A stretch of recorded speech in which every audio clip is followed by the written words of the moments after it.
안녕하세요. 앞으로 프로토 분석 영상으로 찾아뵐 강한 분석입니다.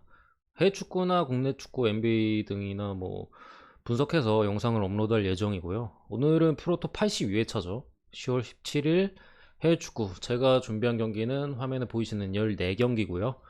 영상 분석을 보시고 마음에 드시면은 구독과 좋아요, 댓글 한 번씩 남겨주시고 자주 오셔서 시청하시면 도움이 되실 것 같습니다. 첫 번째 분석부터 바로 들어갈게요.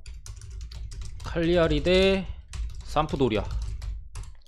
강등권 언저리, 칼리아린 꼴등이죠. 예, 위치한 팀들끼리 대결인데, 먼저 가볍게 최근 이번 시즌 기록들을 살펴보면은 칼리아리 같은 경우에는 0승 3무 4패로 아직까지 첫 승이 없습니다. 홈에서 2무 2패로 20위를 꼴등을 기록 중이고, 삼프도리아 같은 경우는 1승을 거두긴 했어요. 1승 1무 3패, 원정에서는 1승 1무 1패로 16위에 위치해 있는데,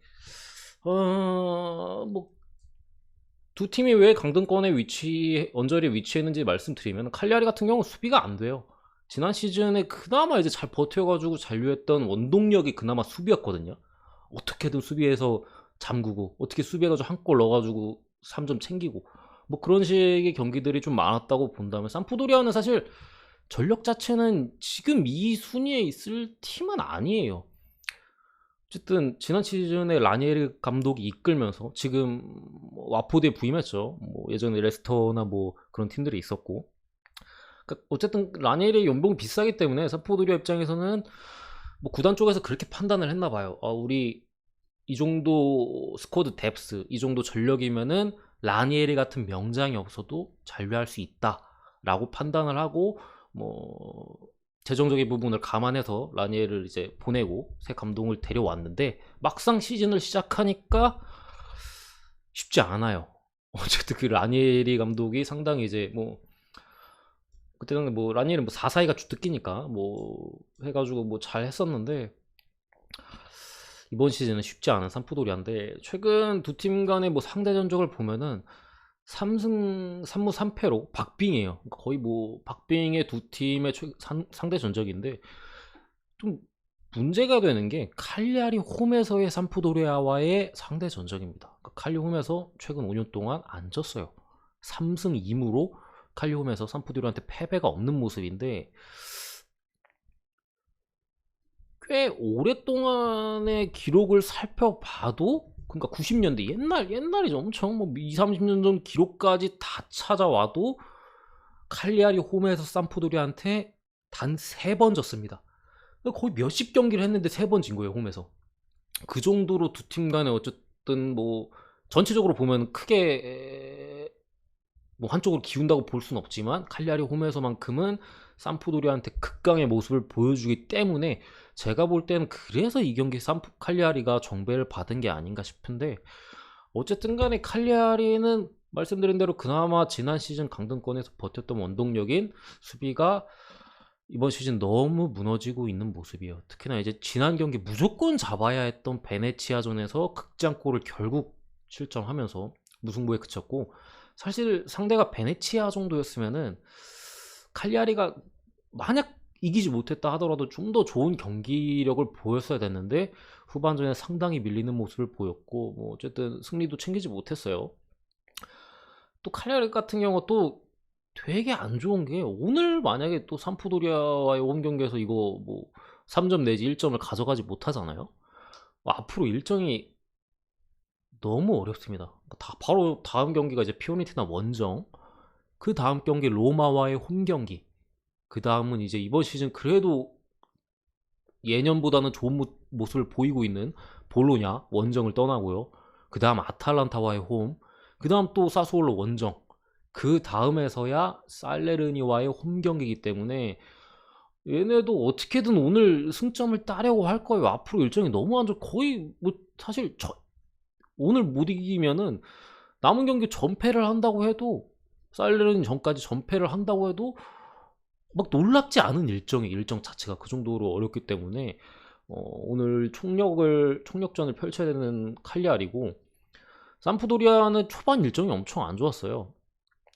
근데 어쨌든 그 지옥의 일정을 지났기 때문에 그나마 나은 상황이고, 오늘 경기부터 다음 경기 이제 스페치아와의 홈 경기 할만하죠.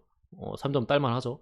그 다음에 이제 아탈란타와의 홈, 좀 어렵긴 하지만, 그리고 토리노 원정, 볼로냐와 홈, 그 다음이 살레르니 원정, 그 다음 헬라스와 홈, 뭐 이 정도 괜찮아요. 그러니까 초반에 강팀들과 많이 맞대결을 펼치면서 승점을 깎아 먹었는데, 이제는 좀 남은 뭐 한두 달 정도 일정은 무난한 일정이 됐고, 뭐 결장자 같은 경우는 칼리아리는 수비 쪽에 공백이 있어요. 바루키에비치라는 뭐 요즘 뭐 첼시랑 리버풀에서 관심 보인다고 하긴 하던데, 어쨌든 이 수비 쪽의 자원이 불투명 떠 있는 상태고, 삼프도리아도 상당히 아쉬운 게 담스고르, 이게 덴마크 유로스타죠. 그러니까 이선 자원인데 덴마크 뭐 신성이라고 불리는, 유로 때 엄청 잘했어요 얘가. 어쨌든 얘가 결장합니다. 근데 뭐 발루키비치가 사실 빠진다고 해도 칼리아리 같은 경우 수비 자원이 많긴 해요. 그러니까 수비가 안 좋으니까 계속 얘 써보고 하면서 조합을 계속해서 실험 중인데, 뭐 어느 조합이 나오든 간에 불안한 모습을 보이고 있고, 전체적인 좀 팀 집중력도 좀 많이 떨어져요. 그러니까 당연히 이겨야 되는데 갑자기 뭐 2대 0으로 앞서다가 뭐 3골 먹고 뭐 질 때도 있고, 뭐 그나마 앞선에서 주앙 페드로가 좋은 득점력을 보이면서 어떻게든 끌고 가려고 하는데, 뒤에서 무너져 버리니까 뭐 어떻게 할 수가 없는 거예요. 다 이제 승점 챙겨가게끔 뭐 전반 해가지고 이렇게 만들어 놨더니, 뭐 순식간에 그냥 내리 실점해가지고 패배를 한다거나, 아니 뭐 시작부터 그냥 골을 먹고 시작한다거나, 그런 경기들이 많은데, 삼프도리아가 그나마 아까 상대 전적 면에서 90년대 기록까지 가져와도 칼리아리 원정을 떠나서 단 3승밖에 없다고 말씀드렸는데, 그나마 좀 위안거리가 뭐 칸드레바나 아니면은 지난 시즌 사소올로 돌풍의 주역이었던 카푸토도 여기 있고, 잘 아시는 콸리아렐라까지. 그러니까 앞선에 공격 자원이 많아요. 그러니까 칼리아리의 불안한 수비진을 타격할 공격 자원이 충분히 많기 때문에, 제가 볼 때는 진짜 상대 전적 말고는 모든 지표 면에서 삼프도리아 프렌 쪽을 가리키고 있지 않나 싶어요. 물론 정말 오래된 기록까지 가져와도 딱 3번밖에 못 이겼다는 건 아쉽긴 하지만, 이기긴 이겼잖아요. 3번이라도 어쨌든 이기긴 이겼고, 그렇다고 두 팀의 뭐 전력차가 컸던 것도 아니고, 전체적인 상대전적은 뭐 비등비등하고, 어쨌든 저는 전력적으로 삼프도리아가 우위에 있고, 칼리아리의 낮은 수비 집중력과 삼프도리아의 공격진에서의 질이나 양적인 부분을 고려했을 때 충분히 삼프도리아가 프렌 정도는 해줄 거라고 봐요. 삼프도리아, 그리고 어쨌든 지금 같은 16이라는 강등권 언저리의 순위에 위치한 것도 초반에 일정이 너무 좋지 않았다라는 부분을 감안했을 때, 삼프도리아에게 프렌을 준다면 이거 그냥 프렌 가면 되지 않을까 싶은데, 어쨌든 프렌승을 보긴 하는데 상대 전적이라는 면에서 솔직히 무시할 수는 없어요. 그렇기 때문에 고배당을 노리시는 분들은 이거 칼리아리 승이 없다고 생각하고, 삼프도리아가 칼리아리 원정에서 거의 이기지 못한다는 걸 감안했을 때 무승부로 그냥 무자비 경기로 봐도 크게 나쁘지 않을 것 같고요. 개인적으로 뭐 A매치 직후이기도 하고, 삼프도리아도 사실 감독이 좀 문제이기 때문에, 저도 솔직히 무승부 가능성이 높다고 봐요. 근데 이 경기가 사실 뭐 2대2나 뭐 그 이상의 스코어가 나오면서 무승부가 나올 확률보다는 1대1이나 뭐 1대1 무승부가 나올 것 같아요. 제 생각에는 1대1 무승부나 뭐 아니면 삼프도리아가 2대1 정도로 승리를 거두는 그림이지 않을까 싶은데, 어쨌든 간에 2.5 기준 줬으면은 언더 쪽을 보는 게 제 생각엔 맞다고 생각합니다. 근데 솔직히 언더 갈 바에 삼프도리아 프렌이 좋아 보이긴 해요. 진짜 상대전적인 부분만 빼면은. 어쨌든 간에 첫 번째 경기는 이 정도로 마무리 짓고, 그 다음에 라요 대 엘체. 잠깐 라리가로 넘어와서, EPL에 사실 브렌트포드가 이번 시즌 승격팀 중에 엄청난 활약을 보여주고 있잖아요. 어제만 해도 거의 첼시 상대로 승점을 가져갈 뻔했어요. 맨디가 미친 활약을 펼치면서 결국 첼시가 1대 0으로 승리를 거두긴 했지만, 그 정도 활약이 있었는데, 라리가의 승격팀 중에 떠오르는 한 팀은 라요입니다.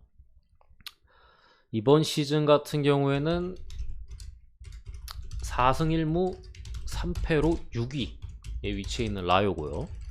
특히나 홈에서 강점이 있는 팀입니다. 홈에서 3전 전승, 엘체 같은 경우는 2승 3무 3패로 원정에서는 1승 3패예요. 원정 기록은 1승 3패 14위에 위치해 있고 직전 셀타비고전에서 1대0으로 이겼었죠. 홈에서. 어쨌든 두 팀의 상대 전적은 2승 4무 13패 라요 홈에서 2승 1무 7패로 뭐 고만고만한 팀이긴 하지만 상대 전적 면에서는 엘체가 압도적인 모습을 보여주고 있습니다. 사실 무슨 의미가 있을까 싶긴 하지만 뭐 2부 뭐 왔다가 뭐 잠깐 올라왔다 다시 내려갔다 하는 팀들이기 때문에 세군다에서 기록이 많기도 하고 어쨌든 간에 상대 전적 놓고 보면 엘체가 라요 상대로 압도적인 모습을 보여주고 있습니다.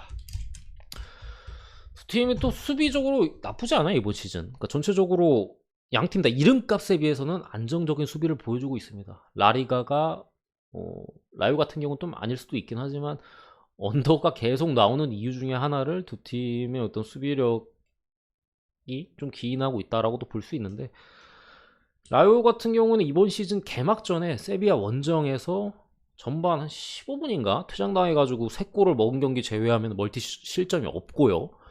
엘체도 비아레알 원정에서 4골 먹으면서 대패한 경기 제외하면은 멀티 실점이 아직 없습니다. 양팀 다 보강면에서도 나쁘지 않은 게 라요 같은 경우에는 라담의 팔카오를 데려왔어요. 여름에. 잘 아시잖아요. 맨유에도 있었고 뭐 한창 뭐 그 메시 호날두 바로 밑에 있다. 인간계 최강이다. 라는 뭐 수식어를 가졌던 팔카오인데 이번 시즌 4경기 3골을 넣으면서 좋은 골 감각을 보여주고 있지만 경기는 못 나올 것 같아요. 그러니까 못 나올 것 같고 엘체도 어쨌든 간에 엘체 같은 경우는 샬케에서 주장이었던 마스카렐 수비형 미드필더예요. 그러니까 얘나 뭐 아스날에서 실패했지만 라리가에서는 항상 1인분 이상은 했던 루카스 페레스 공격수 뭐 요런 애들 좀 데려오면서 생각보다 이번 시즌에는 초반부터 승점을 좀 따가고 있는 모습이에요. 그러니까 완전 바닥에 내려앉아 있지는 않는 모습이에요.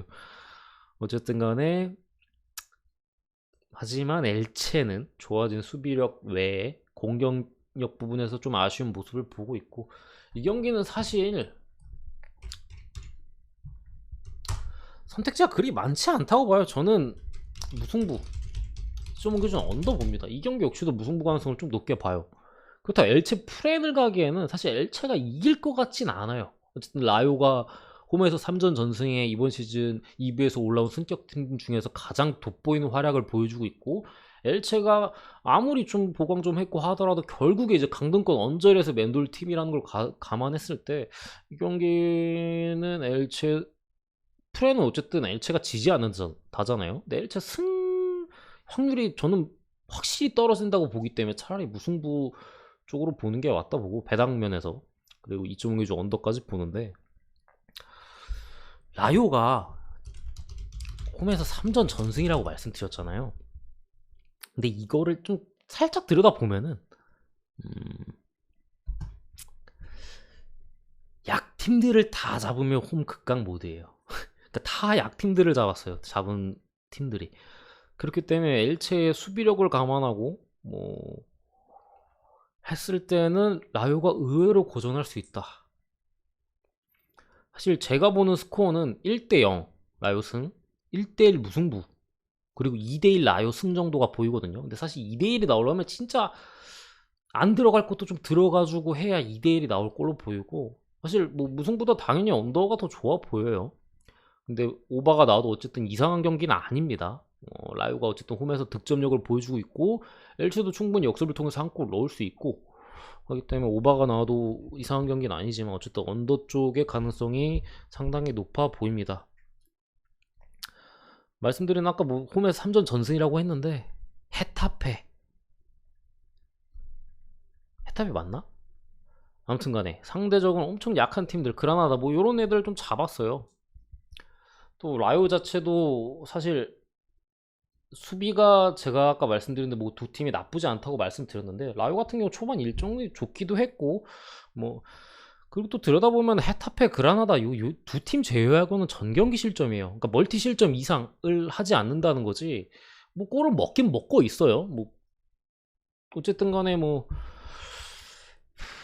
엘체 같은 경우도 이번 시즌 데이터를 보면은 최상위권이고 수비가 좋은 소시에다드나 AT전 제외하면은 꾸준히 득점을 하고 있어요. 그러니까 사실 소시에다드 뭐 AT 마드리드 언더 신앙팀 아니에요? 그러니까 그런 팀들을 제외하고는 수비가 좋은 그런 팀들을 제외하고는 꾸준히 그래도 득점을 하고 있다는 부분에서 조금 뭐 언더 예측이 조금 걸리기는 하는데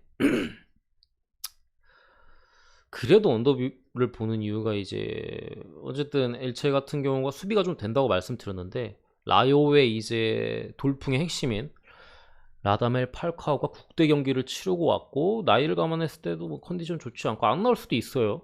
그렇기 때문에 다시 한번 라요의 구세주에게 기대를 걸기에는 상황이 별로 좋지 않다.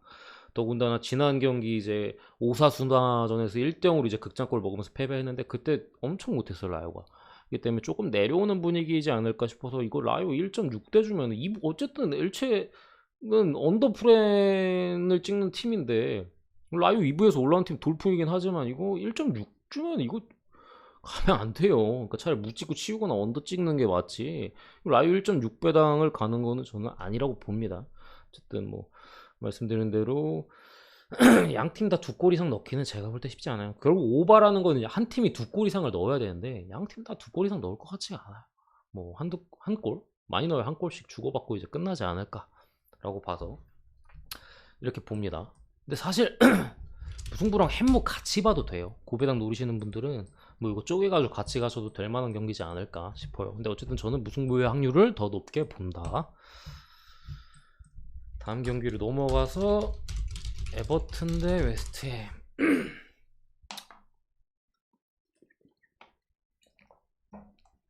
재밌는 매치죠. 이름만 봐도. 에버튼 대 웨스트햄. 감독으로 봐도 빅 매치고 클래식 매치예요. 그러니까 베니테즈 대 모예스.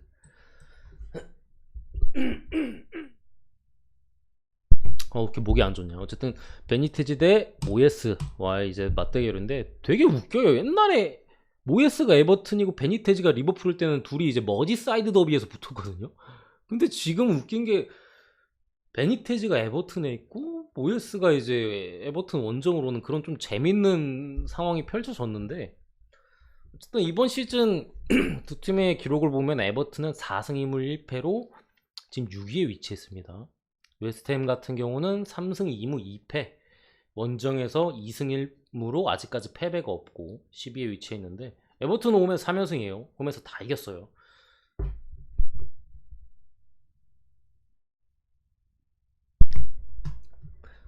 뭐 상대 전적 같은 걸 보면은 프리미어리그 기준에서는 27승 13무 10패로 에버튼이 좀 많이 우위에 있죠. 왜냐 에버튼 옛날에 그래도 토트넘 밑에 6위 유로파권엔 꾸준히 있던 팀이니까 모예스가 왔던 시절도 그렇고 어쨌든 그렇기 때문에 웨스트햄 뭐 강등권 언저리 항상 대부분 있었고 그렇기 때문에 뭐 과거의 기록 상대 전적을 가져오면은 당연히 에버튼이 위일 수밖에 없고 근 5년 기록만 봤을 때는 5승 1무 3패로 에버튼 홈에서 3승 2패 뭐 박빙의 두 팀인데 사실 에버튼의 베니테즈 감독은 부임 초기만 해도 에버튼 팬들이 상당히 싫어했어요. 왜냐 리버풀 제토 라인 제라스 토레스 라인이 이제 황금기는 아니었지 우승을 못했으니까 어쨌든 를 이끈 감독이었으니까. 근데 이번 시즌에 에버튼에서 초반에 그렇게 팬들한테 욕먹다가 성적으로 증명을 하고 있습니다. 그러니까 뭐 평가를 바꾸고 있는 모습인데 에스턴 빌라 원정 3대0 패배를 제외하면은 한 번도 안 졌어요. 아까 말씀드렸죠. 4승 2무 1패로 6위라고. 반면에 이제 웨스트햄은 기대만큼의 좋은 출발은 아니에요. 지금까지 봤을 때. 뭐 출발 자체는 좋았어요. 그때 어디야? 뉴캐슬, 레스터 두 팀에게 각각 4골씩 박으면서 역시 웨스트햄 이번 시즌 1 낸다. 지난 시즌 잘했잖아. 이번 시즌 1 낸다. 라는 평가를 받으면서 출발했으나 이후 5경기에서 단 1승밖에 거두지 못하면서 현재 3승 2무 2패로 9위에 위치해 있고 그래도 원정에서는 2승 1무로 좋은 모습을 보여주고 있어요. 이게 다 전적에 의미가 있는 게 웨스트햄 같은 경우는 사실 감독이 모예스잖아요. 모예스 딱 생각해보면 에버튼에서 잘했고 메뉴에서 망한 감독 그러니까 모예스 같은 경우에는 역습을 가져갈 때 상당히 위력적인 감독이에요. 그러니까 지난 시즌 웨스트햄이 항상 잘했을 때를 생각해 보면은 항상 을의 위치에 있어요. 을의 위치. 상대가 갑이고 상대가 주도권을 가지고 점유를 가지고 몰아붙일 때 그걸 이제 빠른 역습을 가져가는 안토니오를 필두로 해서 올 시즌 같은 경우 데클란 라이스가 미쳤지만 어쨌든 빠른 역습을 가져가면서 상대에게 카운터 공격을 하면서 승점을 잘 땄었는데 올 시즌은 어때요 웨스트햄? 우리가 그냥 초반만 해도 웨스트햄 웨스트햄 지난 시즌 잘했잖아 강팀이지 얘 유로파권까지 가는 거 아니야? 라는 말이 나올 정도로 이제 그런 모습 보여줬잖아요. 똑같아요 EPL 팀들도 웨스트햄 만나면 옛날에는 우리 이겨야지 공격적으로 나가고 지금은 어때요? 왜 얘네 역습 잘해?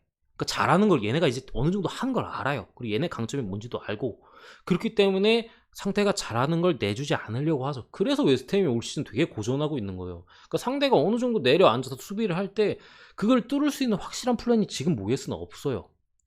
그걸 그리고 잘하는 감독이 아니에요.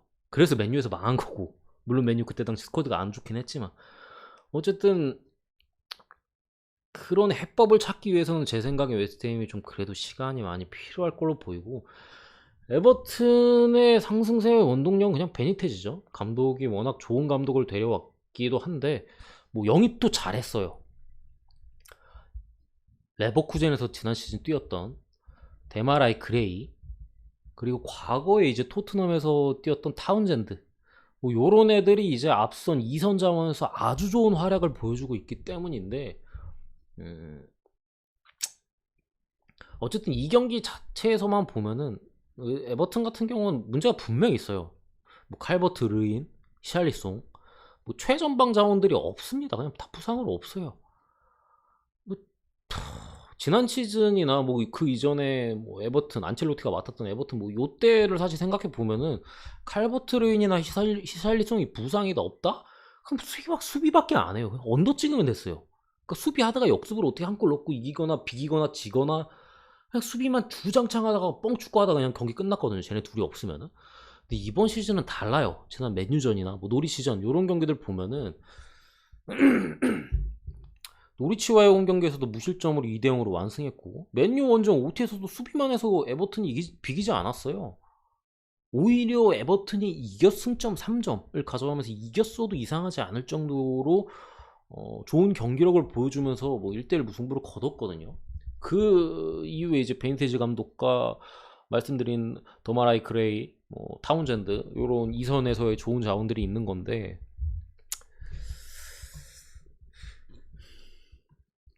어쨌든 이 경기는 상당히 어려워요. 사실 르윈이 빠지고 히샬리송이 빠지고 앞선 공격수 다 초토화되는데 이거 사실 에버튼 정배를 줬어요. 그러니까 웨스트햄 정배를 줘도 납득이 가는 상황인데 어쨌든 에버튼 정배를 줘가지고 에버튼이 사실 프렌이면 저는 그냥 쉽게 이거 에버튼이 지지 않을 확률이 높다 프렌 보고 끝났을 텐데 에버튼이 지금 정배를 받아버려가지고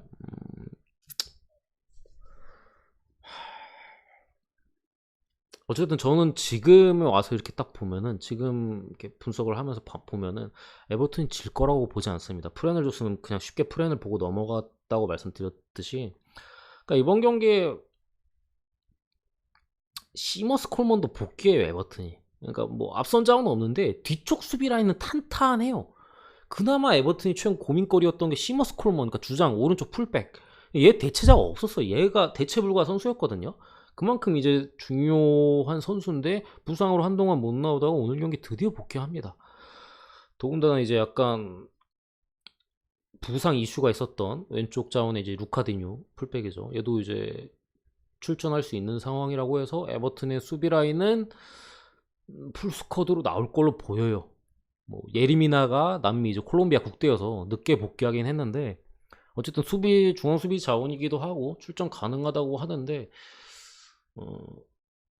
근데 만약에 예리미나 안 나오면 힘들 수 있어요. 그러니까 얘가 올 시즌에 에버튼 수비의 핵심이기 때문에 예리미나가 빠진다면 힘들 걸로 보이는데 예리미나 나오고 콜먼 나오고 수비라인 제대로 가동되고 미드필더에 두쿠레 알랑 이번 시즌 두쿠레 너무 좋잖아요. 거기에 공격형 미드필더 자리나 이선 자원에 이제 그레이나 뭐 측면에 타운젠드 앞에 론돈 세워놓으면은 최전방에 충분히 웨스트햄 상대로 공략이 가능한 라인업이에요. 그러니까 당연히 정배기도 하겠지만 어쨌든 간에 그런 상황이고, 웨스트햄 같은 경우는 측면 자원이 쿠팔이 경기에 나올 수 있는지 테스트를 한다고 하는데 어떨지 모르겠어요. 사실 쿠팔이 빠진다면 어쨌든 간에 측면에서 이제 이 선수가 어시스트도 종종 자주 올리는 선수이기 때문에 분명히 수비적으로도 그렇지만 공격적으로도 손해예요. 쿠팔이 빠진다면. 왜냐면 측면에서 이제 잦은 오버래핑이나 이런 거로 도움을 줄 수 있는 선수이기 때문에 테스트를 한다고 하는데 어떨지 모르겠네요. 뭐 못 나오게 된다면은 시스템이 쉽지 않지 않을까 보는데, 그래서 도대체 어디가 이긴다는 건데? 라고 물어보시면은 저 이 경기 역시도 무승부 봅니다. 앞선 첫 경기, 두 번째 경기 다 무승부 쪽으로 봤는데 이 경기도 무승부 봐요. 근데 뭐 앞에도 제가 말씀드렸듯이 엘체가 이길 확률이 떨어진다고, 뭐 라요 대 엘체, 그러니까 무승부 쪽만 보고 프렌 쪽으로 가는 거는 배당적인 메리트가 없다 말씀드렸는데, 이 경기 역시도 마찬가지예요. 웨스트햄 승 쪽을 보기에는 상당히 어렵다고 보기 때문에, 에버튼이 지금 질 기세가 아니기 때문에 무승부 확률이 좀 높아 보이고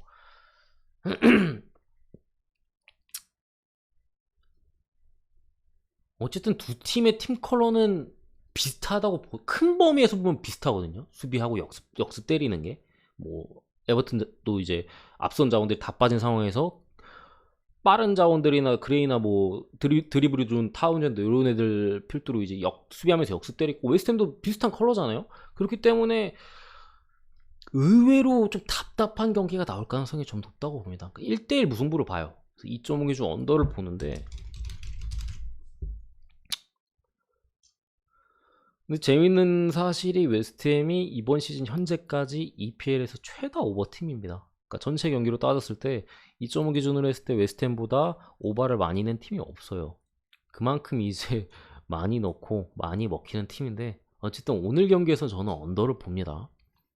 참고하세요. 어쨌든 오늘 경기 전체적으로 어려워요. 이거 뭐 진짜 방심해가지고 뭐 막 대충 잡아가지고 풀백 때리거나 하면 바로 부러집니다. 네 번째 경기 엠폴리 대 아탈란타인데, 이 경기도 뭐 좀 전에 제가 뭐 라요, 또 어디야, 라요였죠. 뭐 2부에서 승격팀 중에 돌풍, 세리에는 엠폴리예요. 되게 재밌는데 라요하고 또 엠폴리 하니까. EPL의 브렌트포드, 라리가의 라요, 세리에는 엠폴리입니다. 어쨌든 간에 이번 시즌 3승 4패 엠폴리, 홈에서 1승 3패로 10위. 돌풍이라고 치기엔 조금 약하긴 해요. 어쨌든 10위는 엠폴리고, 아탈란타는 명성에 비해서는 시즌 초반 출발이 좋진 않습니다. 3승 2무 2패로 원정에서 2승 1무 8위를 기록 중인데, 말씀드린 대로 오늘 제가 위험하다고, 전체적으로 위험하다고 했죠. 이 경기 조심해야 됩니다. 그러니까 A매치 직후에는 뭐 다 조심하라 뭐 그런 말들도 있듯이, 어쨌든 아탈란타는 부상자도 현재 꽤 있고요. 3일 뒤에 맨유 원정 가요. 그러니까 그리고 어쨌든 그나마 좀 돌풍 일으키고 있는 엠폴리기도 하고, 아탈란타 이번 시즌 좀 지난 시즌들에 비해서 안 좋기도 하고, 또 이제 부상자들 보면은 이제 좌우 윙백인 하테보어나 고젠스 빠집니다. 그러니까 아탈란타 사실 이제 3백 쓰면서 이제 좌우 윙백의 활약이 굉장히 중요한데, 그러니까 거의 엄청 중요한 역할을 했던 하테보어 고젠스가 빠지기 때문에, 물론 하테보어는 애초에 이번 시즌 시작 전부터 아웃이었어요. 한 경기도 못 뛰었어요. 고젠스는 이제 계속 뛰다가 최근에 부상 당했고, 어쨌든 간에 아탈란타가 페시나가 이제 좀 앞선에서 자리 잡았는데, 알레한드로 고메즈가 떠나고 나서 좀 공격적으로 좀 떨어진 모습을 보여주고 있거든요. 그러니까 알레한드로 고메즈가 꾸준히 나오던 때와 지금 그 자리에 이제 페시나가 들어간 지금과의 공격 전개나 뭐 앞선에서의 마무리 패스 이런 부분에서 페시나가 좀 아쉬운데, 그 그 페시나마저 빠집니다 오늘. 그러니까 제가 방금 말씀드린 고젠스나 하트 못 빠진다고 말씀드렸잖아요, 좌우 윙백에. 근데 그나마 좀 이제 또 페시나가 빠지는데, 얘 빠지면 또 누가 들어가냐? 일리치치? 무리엘? 파샬리치? 마리노브스키? 누가 나올지 모르겠어요. 제 생각에는 뭐 무리엘이나 마리노브스키가 나올라. 무리엘이 나올 것 같은데, 어쨌든 간에 대체로 다 안 좋아요. 다. 일리치치는 뭐 코로나 때 그때 한참 뭐 정신적인 이슈 있고 완전 폼이 마탱이가 같고 그런 상황인데, 부상자들도 많은데 현재 아탈란타에서 핵심적인 선수들이 다 부상이다. 더군다나 아탈란타 많이 뛰는 팀이에요. 많이 뛰는 팀인데 A매치 이후에 또 부상자까지 이렇게 있다. 더군다나 3일 뒤에 맨유 원정이다. 근데 배당이 2배당이다. 요거는 제가 볼 때는 안 가는 게 맞다고 생각합니다. 뭐 아탈란타 승을 안 보면 그럼 아탈란타가 오바팀이잖아, 오바를 보면 되지 않냐라고 말씀하실 수도 있는데, 펫이나 빠지고 좌우 윙백이 빠지면 공격력이 그만큼 떨어질 수밖에 없어요. 더구나 그 선수를 대체하는 자원들이 제 활약을 못 보여주고 있는 상황에서 A매치 또 여러 선수들 뛰고 왔기 때문에 피곤할 테고, 근데 뭐 대체로 나오는 애들 못하고, 그렇다고 뭐 여러 카드를, 부상자도 있기 때문에 많은 카드들이 있는 것도 아니고 쓸 수 있는 카드가, 그렇기 때문에 오바 쪽을 보기에도 상당히 어렵다. 그러니까 어렵진 않아요 사실. 뭐 보면 아탈란타, 그래도 아탈란타고, 그래도 아탈란타긴 해요. 뭐 상당히 어쨌든 2부 돌풍을 일으키고 있는 엠폴이긴 하지만 그래도 아탈란타니까 승 오바 볼 수 있는데 배당 대비 메리트가 없어요. 오버 1.3대 아탈란타 승 1.4대 그 배당을 갈 메리트가 없는 경기라고 저는 보고 있습니다.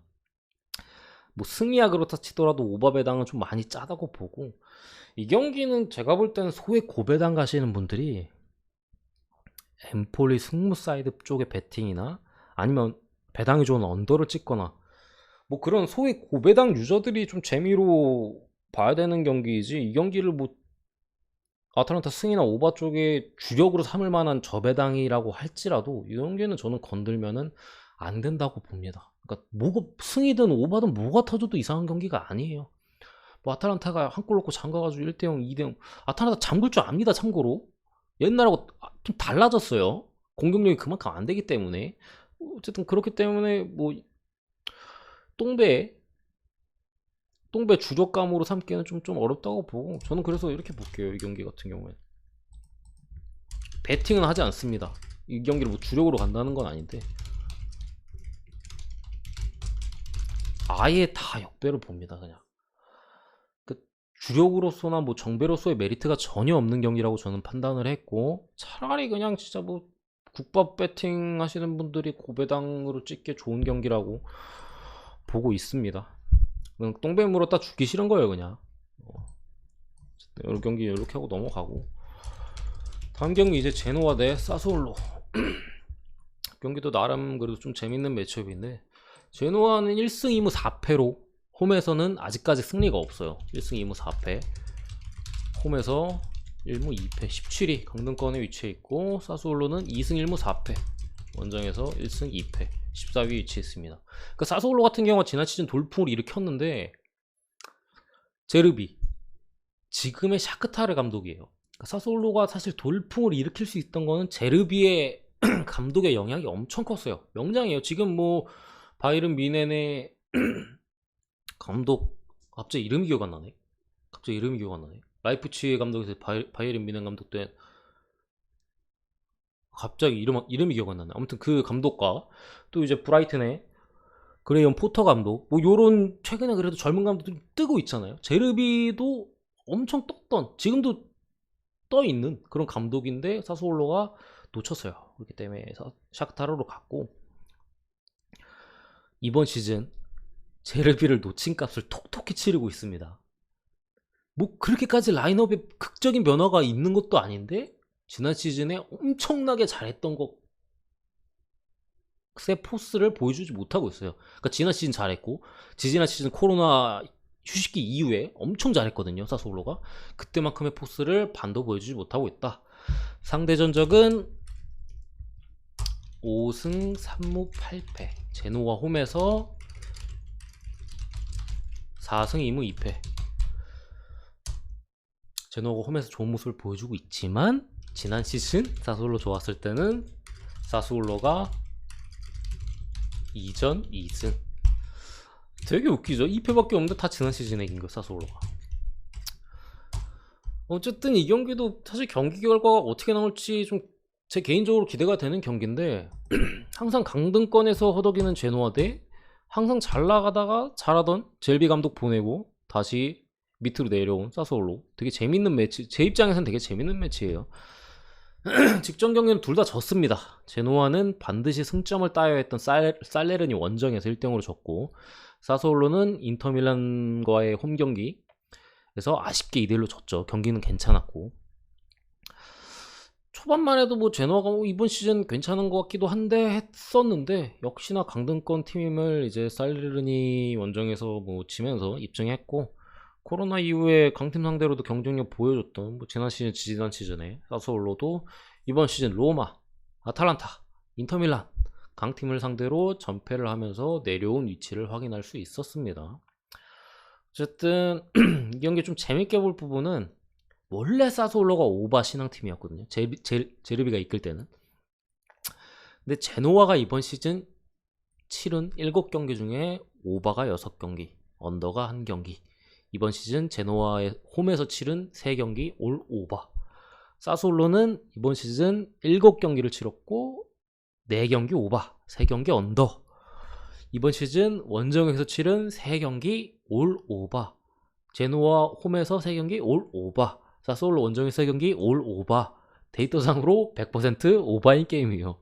엄청 넣고 엄청 넣기는 뭐 제노아고, 원정만 가면 수비 쓰레기 되는 사스올로. 뭐 이렇게 쉽게 결론을 낼 수도 있어요. 그러니까 오바 본다 그냥. 데이터가 그러니까. 어쨌든 한번 볼게요. 제가 뭐 사스올로를 제르비 놓치면서 뭐 안 좋아졌다고 말씀드렸지만 공격적인 자원들은 괜찮아요. 뭐 베라르디 아직 건재하고 잘하고, 주리치치 여전히 있고, 보가도 있고. 다만 이제 카프토가 나간 이후에 최전방에 대한 고민은 분명히 있어요. 그런 사스올로고. 어쨌든 뭐 제노아 수비 쪽도 보면은 부상이 있습니다. 그러니까 뭐 야심차게 뭐 막시모비치 나폴리에서 뛰던 뭐 이런 애들 데려왔어요. 여름 이적 시장에서. 막시모비치가 이제 막 B클럽에 이적설까지 나오고 하다 결국 이제 안 뜬 게 수비력이거든요. 실수도 많고 빌드업이 엄청 좋기 때문에 B클럽에서 노리다가 아예 근데 수비가 너무 쓰레기야. 제노아로 온 거거든요. 제노아가 딱 낚아챈 거고. 근데 부상으로 아웃이고, 서브 자원인 수비까지 좀 부상으로 수비에 약간 비상이 걸렸다라고도 보여져요. 그러니까 수비 쪽에 이제 반이도 약간 부상으로 출전 가능성이 뭐 애매하다는 식의 기사들이 좀 있는 걸로 봐서는 좀 수비 쪽에 문제가 있어 보이는데, 그나마 다행인 거는 이제 데스트로가 앞선에서 많은 골을 넣어주고 있다. 그나마 다행이에요, 제노아. 그래서 오바가 나는 거예요. 수비가 뻥뻥 돌려주고 앞에서 데스트로가 우리 승점 먹자 하면서 한 골씩 계속 넣어주고, 그러니까 오반 겁니다. 어쨌든 간에 오늘 경기, 지난 경기 데스트로가 결장했어요. 아까 살레르니 원정에서 1대0으로 졌다고 말씀드렸는데 그 경기 데스트로가 결장했습니다. 그렇기 때문에 또 제노아가 앞선에서 이제 침묵을 했다고 보는 것도 맞고, 그리고 또 이제 골 넣는 수비수 크리스토까지 복귀한 제노아. 그러니까 핵심 둘이 복귀했어요. 이 경기. 지난 경기 결장했다가 핵심 둘이 오늘 경기에 복귀합니다. 개인적으로는 전력적인 면에서는 사스올로가 더 좋아요. 선수 개개인의 퀄리티는 엄청 좋은데 문제는 감독입니다. 그러니까 경험이 없어요. 경험 없는 감독이 지금 팀 말아먹고 있는데, 그래도 저는 여전히 제노아의 수비적인 측면이 걸리거든요. 카테이나 수비도 안 좋은데 또 빠진 애들도 있고, 좀 못하거나 경고 먹고 하면 그래도 좀 후반에 바꿔주거나 막 해야 되는데 부상으로 좀 결정한 선수들이 있기 때문에, 또 베라르디의 앞선에서의 활약이 또 사스올로가 워낙 좋기도 하고, 제노아가 사스올로를 무실점으로 막는 거는 저는 불가능하다고 생각합니다. 사스올로 역시도 제노아에 복귀한 크리스토나, 데스트로, 뭐 크리스토는 물론 수비수긴 해요. PK 득점이 좀 있는 선수기도 하고, 어쨌든 데스트로를 또 한 경기 쉬고 왔죠. 무실점으로도 막기 사스올로 역시도 힘들다고 보고, 그래서 저는 기본적으로 2.5바를 봅니다. 아까 데이터상에도 그랬지만 지금 현재 두 팀의 상황에서도 오바가 보여요.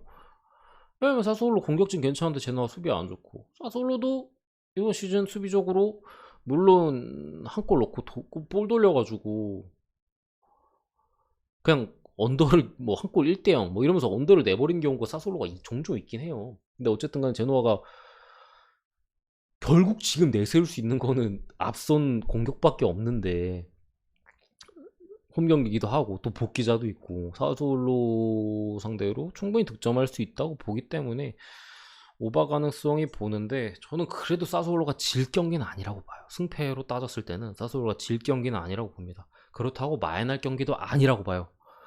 이긴다면 한 골 차로 간신히 이긴다고 보고 무승부 가능성도 충분히 높다고 봅니다.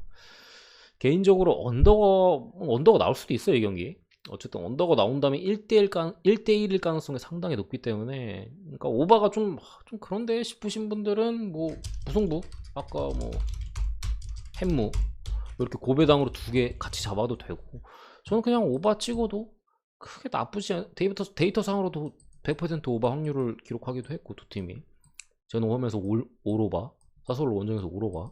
그때 뭐 오바 지금 현재 상황도 오바를 가리키고 있고, 그때 뭐 오바도 괜찮아 보이고, 뭐 무승부 햄무로 고배당을 노리시는 것도 괜찮아 보이는데, 저는 무승부 확률을 좀 더 높게 봅니다, 햄무보다. 결국에 복귀자도 있고 사솔로 감독의 경험 부족으로 무승부를 기록할 확률이 간신히 이길 확률보다는 높지 않을까 라고 예측을 합니다. 넘어가서 여섯 번째 경기, 우디네세 대 볼로냐. 빠르게 갈게요. 우디네세 2승 2무 3패 올 시즌, 홈에서 1승 1무 2패 13위. 볼로냐 3승 2무 2패 원정에서 1무 2패 9위. 괜찮죠? 아까 괜찮다고 말씀드렸잖아요. 상대 전적에서는 최근 5년 5승 3무 1패, 우디네세 홈에서 최근 5년 4승 1무로 압도적인 모습을 보여주고 있습니다. 제 생각에 그래서 우디가 좀 2점대긴 하지만 비교적 낮은 정배를 받은 게 아닌가 싶어요. 그러니까 제 생각에 이거는 거의 동배당급 경기라고 저는 보거든요. 근데 이 상대 전적 때문에 우디네세가 좀, 물론 좀 이따 말씀드릴 거예요. 추가적인 이유도 있어요. 근데 어쨌든 상대적인 부분을 좀 감안해서 우디네세가 제 생각보다는 낮은 정배를 받은 게 아닌가 싶은데, 이 두 팀 최근 3연무입니다. 참고로 3경기 연속무. 볼로냐 홈에서 2무, 우디 홈에서 1무. 그래서 최근 3무예요. 어쨌든 뭐 두 팀 다 순위가 강등권과는 그래도 좀 거리가 있는 순위죠. 나쁘지 않은 순위를 기록하고 있고, 우디네세 같은 경우에는 바르셀로나 유스 출신이었던 뭐 데울로페우, 얘가 뭐 에버튼에서 뛰었고 셀타에서 그 다음 뛰었나? 아무튼 앞선 자원에서 좋은 패스를 뿌려주고 득점력도 있는 자원을 데려오면서 뭐 얘가 올 시즌에도 골도 넣고 어시스트도 올리고 잘 하고 있어요. 뭐 좋은 모습 보여주고 있고, 볼로냐도 비록 이제 아스날로 토미야스를 내주면서 수비 쪽에 좀 문제가 되는 거 아니냐 싶었는데, 이번 시즌 아주 좋은 모습을 보여주고 있습니다. 이거 9위가 아니라 7위인가? 7위죠. 어쨌든 아주 좋은 모습을 보여주고 있는데, 다만 아직까지 원정에서 승리가 없다는 모습은 좀 아쉽다. 우디네세는 참고로 이번 시즌 2승은 스페치아, 베네치아 강등 1순위 팀들이 이긴 거 말고는 승리가 없어요. 그러니까 누가 봐도 얘 강등 팀들 말고는 다 못 이겼다 라고 보고 아니라 못 이겼고, 보면은 뭐 유벤투스전 무승부, 나폴리전 4대0 패배, 로마 1대0 패배, 피오렌티나 1대0 패배, 삼프도리아 3대0 무승부. 비교적 일정이 상당히 어려웠어요. 상당히 어려운 일정에서 잘 버텼던, 그러니까 우디네세도 전력이 이번 시즌 약간 팀이 강등권에 위치할 만한 팀은 아니에요. 그러니까 강팀 상대로도 뭐 나폴리전 제외하면은 뭐 거의 비비는 모습을 보여줬었고, 볼로냐는 마찬가지로 이제 강등 1순위인 살레르니 상대로 3대2, 베로나 1대0, 지난 경기 이제 라치오 상대로 3대0으로 이겼죠. 어쨌든 그런 기록이 있는데, 원정에서는 아직까지 1무 2패로 승리가 없다. 엠폴리한테 4대2로 졌고, 인터밀란한테 6대1, 아탈란타 상대로 0대0 무승부. 사실 저는 풀전력 이라고 감안했을 때는 볼로냐 프렌을 보는데, 볼로냐가 지금 제가 아까 뭐 우디네세 정배받은 이유 중에 하나를 나중에 말씀드린다 했는데, 그 이유가 수비 쪽에 문제가 많아요. 그러니까 좀 중심을 잡아줄 메델, 뭐 칠레 국가대표도요. 얘도 이제 칠레가 이제 월드컵 예선이 늦게 금요일에 했잖아요. 그렇기 때문에 늦게 돌아오기 때문에 얘가 또 나이가 많아요. 33인가? 32인가? 그렇기 때문에 바로 이제 돌아와서 뛰기에는 근육 문제로 좀 선발이 힘들 수도 있다는, 뭐 반반 정도 보는 것 같아요. 해외 쪽에서는. 그런 상황이고, 보니파지도 부상으로 못 나옵니다. 수비 쪽에. 그래서 지난 경기엔 사실 수마우로랑 테아테, 뭐 메데 이 3백으로 나와서 라치오를 3대0으로 이겼어요. 그러니까 좀 보니파지 없고 뭐 했는데도 메델이 중심을 잘 잡아주면서 라치오 상대로 무실점으로 이겼어요. 근데 여기서 만약에 경험 많은 메델까지 피로도 누적으로 빠진다? 메델이 빠진다면 빙크스라는 젊은 수비수가 들어오거든요.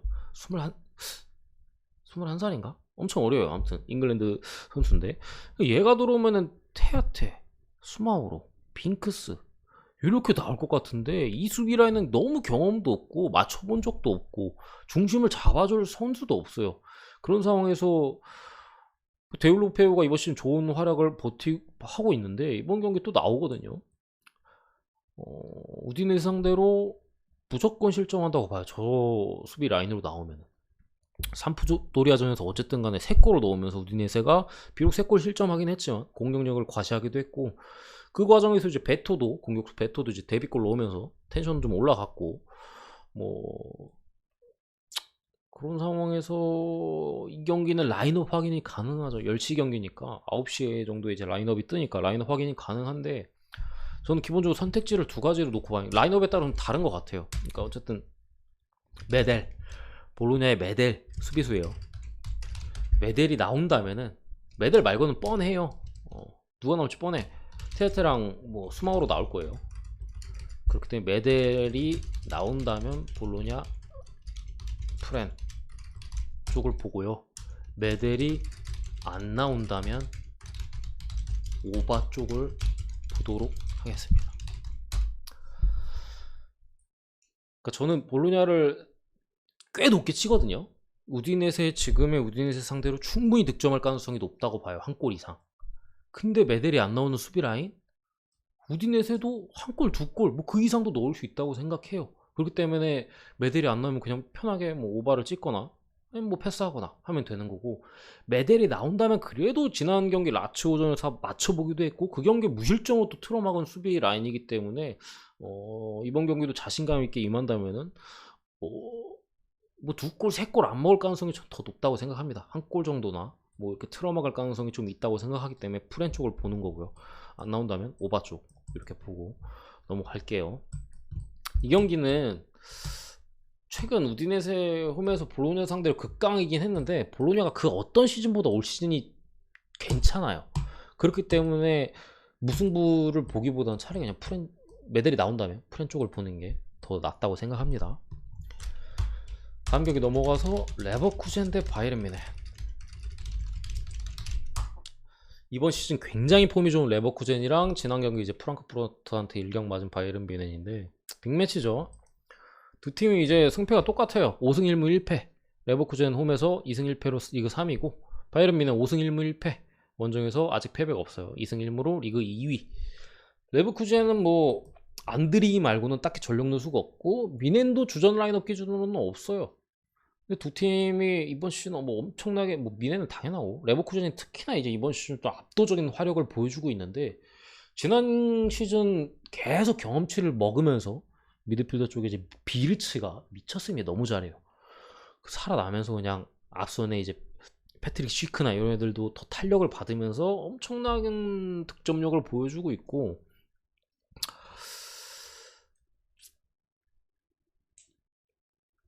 바이에른 뮌헨은 뭐 말할 것도 없죠. 뭐 말해서 그 나브리, 뭐 레반도프스키, 밀러, 뭐 그냥 뭐 최고의 팀이에요. 그렇기 때문에 뭐 딱히 설명할 거 없는데, 이 두 팀이 사이가 별로 안 좋아요. 어쨌든 바이에른 뮌헨은 우리나라에서나 이제 뮌헨 하지, 독일에서는 바이에른 뮌헨 팬 빼고는 바이에른 뮌헨 다 싫어합니다. 그러니까 적폐 느낌이에요. 적폐. 다 선수 다 우리 팀 에이스 바이에른 뮌헨 이적. 우리 팀 에이스 바이에른 뮌헨 이적. 이러니까 다 싫어할 수밖에 없어요. 뭐 지금 뭐 뛰고 있는 레반도프스키나 뭐 옛날 다 뭐 옛날에 도르트문트 에이스 막 이런 애들 다 사온 거잖아요. 그렇기 때문에 뭐 공공의 적인데 레버쿠젠은 바이에른 뮌헨한테 제가 알기로 2004년인가 그때 마지막으로 팔고 선수를 한 번도 보낸 적이 없어요. 그만큼 이제 바이에른 뮌헨을 좀 안 좋게 뭐 이렇게 하는 팀 중 하나고, 저는 이 경기 쉽게 그냥 생각하는 게 맞다고 봐요. 레버쿠젠은 지난 도르트문트와의 경기에서 맞불을 놓으면서 4대3 엄청난 스코어 다득점이 나오면서 경기가 마무리됐잖아요. 이거 바이에른 뮌헨 상대로 또 레버쿠젠 올 시즌 자신감이라면은 수비적으로 안 할 거라고 저는 봅니다. 공격적으로 달려들 거라고 보고, 이 과정에서 레버쿠젠이 제 생각에 최소 2골 정도는 기록할 가능성이 높다고 봅니다. 레버쿠젠이 2골 넣으면은 바이에른 뮌헨도 최소 뭐 2골 이상 넣어준다고 보는 거예요. 3.5 기준 오버로 봤을 때는 충분히 가능성이 높다고 보는 거죠. 그 이유로는 이제 바이에른 뮌헨의 3선 라인의 문제에 대해서 둘 수 있는데, 아까 그 선수들이 못한다는 게 아니에요. 뭐 3선에 이제 킴미나 레온 고레츠카 이 두 선수가 이제 핵심이죠. 근데 문제는 대체자가 없어요. 뮌헨에 얘 둘 빠지면 안 돼요. 무조건 맨날 선발해요. 그냥 맨날 선발. 그래서 뮌헨이 뭐예요? 실점이 종종 먹혀요. 약팀 상대로도. 왜? 체력적으로 안배하려고 안 뛰다가 한 번씩 그냥 역습당해서 먹히는 거거든요. 근데 이 선수들이 A매치까지 다녀오고 계속해서 체력적인 문제도 드러내고 그런 상황에서 지금 폼좀 레버쿠젠을 만난다? 저는 뮌헨이 이거 무실점으로 절대 못 떠난다고 봅니다. 그러니까 최소 한 골은 무조건 먹고 최소 그래도 2골 정도는 레버쿠젠이 현재 공격진과 뭐 다른 기타 선수들의 폼을 고려했을 때 기록할 가능성이 높다고 보는 거기 때문에 그냥 이거는 3.1 기준 오바를 보는 게 맞다고 생각하고, 두 팀의 어쨌든 그런 안 좋은 감정들, 레버쿠젠 상승세 이런 거를 봤을 때 레버쿠젠이 맞불을 놓는다고 또 생각하기 때문에 더 오바를 보는 거고요. 또 레버쿠젠은 이제 비르츠, 뮌헨의 무시할라, 결국 분데스리가를 대표하는 신성들의 자존심 대결이기도 해요. 제 생각에 둘 다 물러서지 않을 거예요. 뮌헨은 뭐 당연한 거고 레버쿠젠이 뭐 잠궜으면 잠궜다는 건데, 지금의 레버쿠젠 화력이나 하면 선수들도 감독도 그렇고 한 번 더 하지 않을까라고 보기 때문에 오바만 보고 넘어갈게요. 승패는 개인적으로 레버쿠젠이 2를 내지 않을까 싶어요. 그러니까 바이에른의 그 체력적인 문제가 있고 기동력이 떨어진 3선 라인을 레버쿠젠이 잘 공략한다면은 충분히 레버쿠젠이 2를 낼 가능성이 있다고 봅니다. 어쨌든 3.5 기준 오버 보고 넘어가고요. 그 다음 경기 셀타비고 대 세비야. 이 경기도 선택지는 정해져 있어요. 뭐 기본적으로 이번 시즌의 행보를 살펴보면은 셀타비고 2승 1무 5패, 홈에서 1승 3패 16위를 기록 중이고요. 2승 1무 5패, 홈에서 1승 3패 16위, 강등권 언저리죠. 세비야 4승 2무 1패. 레알과 바르샤가 휘청하는데 우승할 적기입니다. 세비야 입장에서는. 이런 기회 다시나 나요. 세비야 입장에서. 어쨌든 간에 원정에서 1승 2무 1패로 홈에서 전승이지만 원정에서 좀 아쉬운 모습을 보여주고 있습니다. 세비야. 먼저 그냥 바로 결론을 내면은 뭐 우승 적기라고 뭐 제가 방금 말씀드렸지만 셀타비고 프렌 정기준 언더 봅니다. 그러니까 두 팀 만나면 의외로 다득점이 많이 나오긴 해요. 그러니까 뭐 셀타비고 라리가를 대표하는 언더팀, 세비야 라리가를 대표하는 언더팀인데 의외로 둘이 만나면 오바가 많이 나오는데, 뭐 어쨌든 간에 뭐 세비야 같은 경우는 3일 뒤 챔스 릴 원정 경기가 있는데 지금 세비야가 챔스 2경기에서 2무예요. 그러니까 승리가 필요한 상황이고 릴이 이번 시즌 또 이제 다 팔아먹었기 때문에 엄청 수비적으로 다 팔아먹었어요. 그렇기 때문에 세비야 입장에서 반드시 좀 승리가, 챔스 다음 라운드 진출을 원한다면은 반드시 승리가 필요한 상황에서 오늘 경기 라인업도 정상적이지 않고 제 생각에는 좀 완전 수비적으로 가면서 한 골 넣고 어떻게든 이기려고 하는 경기가 나오지 않을까 싶고, 이번 시즌 어쨌든 원정에서 득점 기록도 좋지 않아요. 세비야. 셀타비고가 작정하고 수비하면서 역습 때리면은 둘 다 골 넣기가 힘들다고 저는 보는데 많이 나와요, 두 골. 그래서 두 팀의 의외로 오버가 나오는 맞대결 흐름과는 별개로 오늘 경기는 언더를 좀 보고요. 음, 참고로 상성상에서는 셀타가 홈에서 세비야 상대로 상당히 강해요. 뭐 셀타비고는 항상 뭐 대부분 강등권을 헤매는 팀이고, 세비야는 뭐 항상 챔스 언저리에 위치한 팀이니까 세비야가 당연히 상대 전적에서 좋지 않을까 싶은데, 의외로 셀타비고와 상대 전적에서 강한 모습을 보이고 있습니다. 더군다나 세비야의 일정적인 부분까지 감안했을 때 세비야 승을 보는 건 무리고요. 추가로 이제 수비 쪽에 디에고 카를로스가 출전 정지, 아쿠냐가 또 국대에서 살짝 부상을 당했나 봐요. 측면 수비 자원인 아쿠냐도 불투명. 어쨌든 세비야도 이제 수비 쪽에 두 명의 공백이 있고, 아쿠냐는 물론 나올 수도 있어요. 어쨌든 더군다나 이제 또 추가로 알레한드로 고메자, 아까 나폴리 얘기할 때 잠깐 말씀드렸는데 얘도 부상이고, 공격의 핵 엔네시리도 여전히 부상, 오캄포스 이번 시즌 별로. 반면 셀타비고는 풀라인업, 이거는 뭐 세비야가 2점 배당이 높은 이유가 있어요. 왜 아무리 그래도 그렇지 세비야로 2점대를 줄 이유가 뭐가 있겠어요. 개판이니까. 근데 그래도 세비야니까 2점대 준 겁니다. 어쨌든 저는 셀타비고 프렌과 언더를 같이 보고요.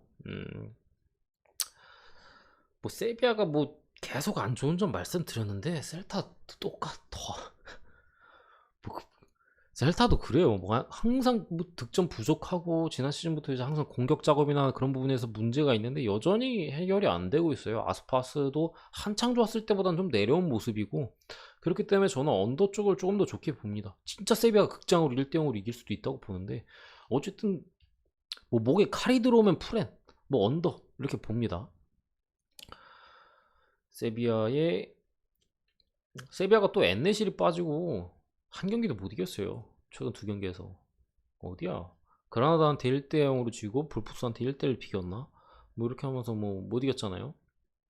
오늘도 두 팀 간의 상성적인 부분도 있고, 세비야의 일정, 부상자 여러 가지 면을 고려했을 때 프렌과 언더 쪽이 보이는 경기가 아닌가 싶습니다. 넘어가고 다음 경기 뉴캐슬 대 토트넘. 손흥민이 코로나 이슈가 있습니다. 손흥민과 브라이언 힐. 뉴캐슬은 지금 뭐 5일머니 들어와가지고 엄청 뭐 여기저기서 떠들썩한 팀이죠. 근데 어쨌든 간에 이번 시즌 3무 4패 홈에서 2무 1패 18이고, 토트넘은 4승 3패 원정에서 1승 2패 9위. 최근 상대 전적에서는 1승 2무 5패로 토트넘이 우위에 있어요. 뉴캐슬 홈에서도 1무 3패로 뭐 토트넘이 좀 압도적인 모습을 보이고 있는데, 과거 기록까지 따지면은 뉴캐슬이 우위입니다. 뭐 지난 시즌에는 두 번 붙어서 두 번 무승부를 거뒀었고, 어쨌든 두 팀 다 뒤숭숭해요, 분위기가. 그러니까 뉴캐슬은 오일머니 구단주 들어오면서 앞으로 팀을 싹 갈아엎을 예정이기 때문에 이거 여기서 만약에 뛰는 선수들의 마인드가 어떻겠어요? 그러니까 보통 강등권 팀들이 열심히 뛰는 게, 강등권 팀 돈이 없잖아요. 내가 잔류를 해야 다음 시즌도 나 프리미어리그에서 뛴다고. 뉴캐슬은 어때요? 내가 열심히 해서 잔류해봤자 다른 애들 사고 다른 애들이 뛴다고.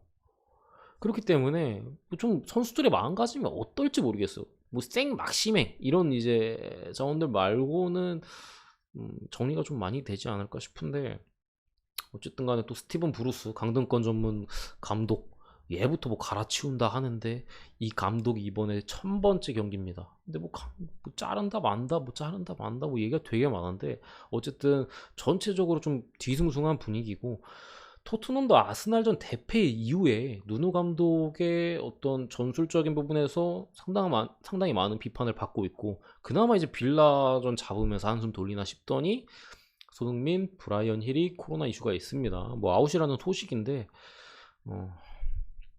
이 경기는 저는 진짜 어디로 튈지 모르겠어요. 그러니까 사실 토트넘이 손흥민이나 힐이 없어도 이전에 뉴캐슬이었으면 할만해요. 이길만해. 근데 에메리송 또 이제 경기 뛰고 왔는데 뭐 얘가 안 나오면 뭐 탄강가 나올라나? 어쨌든 간에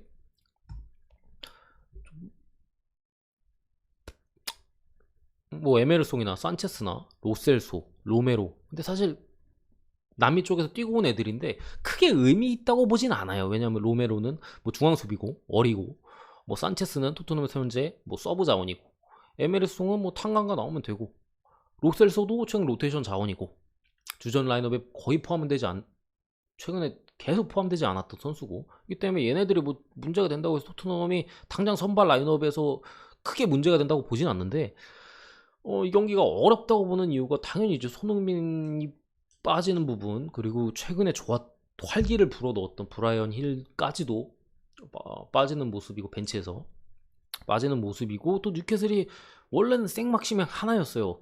그나마 도와주는 애가 알미론. 근데 물론 알미론은 파라과이에서 뛰고 왔기 때문에 이번 경기 선발로 안 나올 가능성도 충분히 높다고 보긴 하지만, 주포, 지난 시즌 본머스에서 데려왔던 칼럼 윌슨이 이번 경기 복귀하고요. 아스날에 임대 와서 대박 쳤던, 그래서 완전 이적했던 조일록 복귀합니다.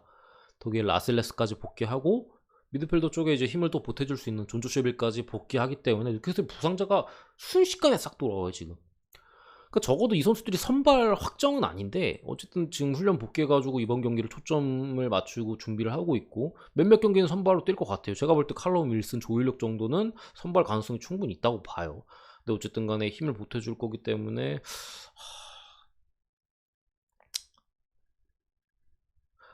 요 경기 역시도 저는 무승부 봐요. 저는 이거 토트넘 찍을 바에 오바 찍는 게 맞다고 봅니다. 어쨌든 생막시맹 지금 토트넘 측면 수비 안 돼요. 얘 레길론이 막아야 돼요. 레길론 막시맹이 오른쪽이기 때문에 뭐 좌우 뭐 다 왔다 갔다 하기도 하고, 어쨌든 레길론이 막아야 되는데, 레길론은 그냥 수비가 안 된, 공격적인 재능이 있는 선수지 수비 쪽에 재능이 있는 선수는 아니기 때문에 탈탈 털릴 걸로 저는 보고 있고, 더군다나 앞선 이제 칼럼 윌슨까지 보태주고 조일록까지, 또 뭐 조일록은 사실 약간 아스날에서 사기를 쳤다고 저는 보긴 하지만 어쨌든 간에 스탯은 잘 찍어주니까 이런 상황에서 토트넘이 실점할 가능성이 충분히 높다고 생각하고, 토트넘이 이기려면은 오바가 나와야 된다고 보는데, 저는 뭐 애초에 무승부를 보니까, 근데 토트넘 혹시 승을 보시는 분들께 말씀드리면은 저는 차라리 오바 쪽을 좀 더 추천해 드립니다. 어쨌든 간에 저는 무승부. 참고로 뭐 오바 보는데 무승부 보면 뭐 2대2 이상 보는 거냐? 2대2 정도 봅니다. 네, 2대2 정도 봐요. 치고받고 하다가 결국에 무승부로 마무리되는 경기지 않을까라고 보고, 좀 어려워요 이 경기. 두 팀 다 상황이 너무 뒤숭숭해가지고 어렵습니다. 다음에 아우크스부르크 대 아르미니 빌레펠트. 똥대 똥이 만났네요. 1승 2무 4패. 홈에서 1승 2패로 16위 아우크스고요. 4무 3패. 아직 첫 승이 없습니다. 원정에서 1무 2패. 17위에 빌레펠트. 뭐 강등, 이번 시즌 분데스리가에서 강등이 유력한 두 팀이죠. 똥대 똥인데 수비만 주구장창하는 애들끼리 붙은 경기입니다. 아우크스는 심지어 니더레오너까지 빠져요. 지난 시즌 해가지고 그나마 이제 앞에서 이제 헤딩 해주고, 뭐 뻥 차면 이제 바다 헤딩으로 따주고, 크로스 올라오면 헤딩 해주고, 니더레오너까지 빠지기 때문에 가뜩이나 좀 득점에서 빈곤한 모습인데 더 그래졌어요. 아르미니 빌레펠트 역시 3경기 연속 무득점. 이거는 뭐 이거 언더 안 보면 어떻게, 이걸 오버를 어떻게 가? 보고 넘어갈게요. 승패는 원래는 똥대똥은 프렌 찍는 게 맞는데, 이거 프렌 찍을 바에 차라리 언더 찍는 게 맞지 않나 저는 봅니다. 이거 분석 안 돼. 이건 그냥 언더 찍고 보는 경기, 이런 경기는 언더나 무 찍고 그냥 보는 경기지 분석할 수가 없는 경기고. 나폴리 대 토리노. 이 경기도 사실 예측하고 말 게 없습니다. 현재 나폴리 7전 전승이에요 리그에서. 뭐 유로파 예선에서는 홈에서 이제 전반에 퇴장당하면서 3대2로 스파르타였나? 뭐 패배를 하긴 했는데, 어쨌든간 리그에서는 7전 전승을 기록 중이고, 한 경기 더 치른 AC 밀란에 이어서 지금 2위인데, 요거 뭐 여기서 나폴리가 승점 따면 다시 1위 탈환이에요. 반면에 2승 2무 3패로 원정 1승 1무 1패로 11위. 토리노가 나름 선방하고 있어요 지금. 안정적인 수비력을 바탕으로 지금 선방하고 있습니다. 공격적으로 좀 어떻게 해가지고 되는 게 아니라 어떻게든 한 골로 맞고 한 골 넣어가지고 이렇게 승점 1점 따고 뭐 그런 식의 경기를 하고 있는데, 나폴리는 지금 너무 잘해요. 그러니까 지금 경기력만 놓고 봐서는 거의 우승입니다. 우승팀 포스고, 다음 유로파 주중 경기도 레기아와의 홈 경기이기 때문에 리그에 어느 정도 힘을 쏟을 수 있는 상황이고, 반면에 토리노의 수비적인 부분을 제가 방금 칭찬을 했는데 반면 득점이 너무 힘들어요. 그럴 수밖에 없는 게 공격 쪽에 없어요. 지금 공격 쪽에 쓸만한 애들이 뭐 분데스에서 교체로 간간히 나오는 뭐 브레칼로? 샬케였나 얘가? 어디였지? 호펜하임이었나? 아무튼 아니면 뭐 파리에서 백업 보던 사나브리아? 그러니까 얘네 같은 경우는 핵심 공격수 베르디가 시즌 초반부터 아웃이 돼가지고 공격 어쩔 수 없이 수비에 무게감을 둘 수밖에 없어요. 지금 현재 상황에서. 그 때문에 어쨌든 뭐 베르디 아웃. 그리고 그나마 공격전에서 골 넣어주던 피아카 아웃. 최근에 지난 시즌 쏠쏠한 좀 활약을 보여줬던 시몬의 자자, 이번 시즌 아직도 출전 못하고 있어요. 공격 쪽의 선수들이 많이 빠졌는데 그나마 수비 애들이 잘해가지고 어떻게 11위까지 지금 안착하고 있다. 사실 뭐 얘네들이 복귀하면 어떻게 할지 좀 기대가 되는 팀이긴 해요, 토리노가.